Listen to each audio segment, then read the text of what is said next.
Baru Pak Roni bilang, Mbak, rombongan yang kamu lihat kemarin itu bukan manusia, Mbak.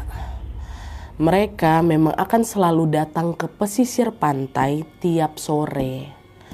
Tapi nggak semua orang bisa ngeliat wujudnya. Nah tadi malam tuh Mbak, firasat saya nggak enak.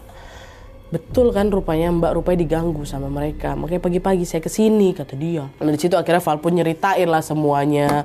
Mulai dari kejadian di pantai waktu dia pertama kali ngeliat rombongan. Dia yang sempat pengen ngefoto rombongan tapi kameranya ngeblur terus. Dia yang tanpa sadar malah nunjuk mereka pakai jari telunjuk waktu ngevlog itu. Ada kemunculan suara gamelan sumbang. Sampai ya tadi lah di kamarnya sosok-sosok menyeramkan yang datang. Tadi malam tuh Pak Ras saya banyak kali yang datang ke kamar saya. Bahkan ada yang manggil-manggil saya loh. Dia niruin suara Bapak. Saya hampir aja buka pintunya tuh Pak. Tapi untung saya juga langsung sadar kalau itu bukan Bapak. Jadi saya cuma diam aja di kamar waktu itu. Nah Mbak untung lah Mbak. Untung Mbak gak nyautin mereka. Kalau Mbak tuh sampai ngejawab panggilan mereka nih Mbak ya. Besar kemungkinan sekarang Mbak udah gak di sini lagi. Mbak pasti akan ditemui ngambang di tengah laut tanpa jari telunjuk. Ih, sampai segitunya Pak. Iya. Makanya kemarin saya udah wanti-wanti. Pokoknya harus hati-hati kalau papasan sama mereka. Mereka ini siapa sih Pak sebenarnya? Mereka lagi apa? Lagi nyari tumbal apa gimana gitu? Tuh ya itu kutanya. Nah, kalau soal itu saya kurang tahu Mbak. Cuman yang saya tahu jelas mereka itu bukan manusia.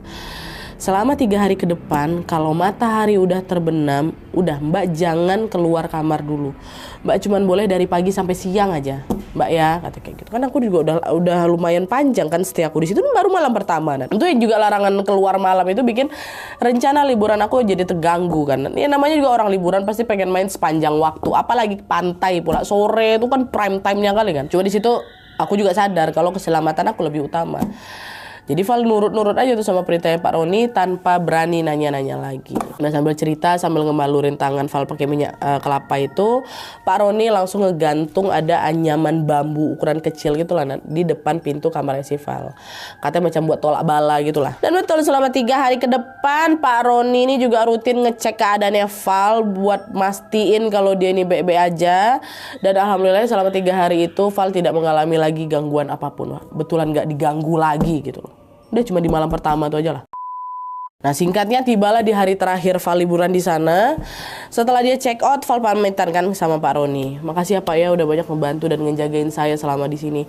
Maaf ya Pak, waktu kemarin saya sempat teledor, nggak nurutin peringatan dari Bapak katanya. Pak Roni bilang, iya Mbak nggak apa-apa. Lain kali lebih hati-hati aja Mbak ya. Dimana bumi dipijak, di situ langit dijunjung.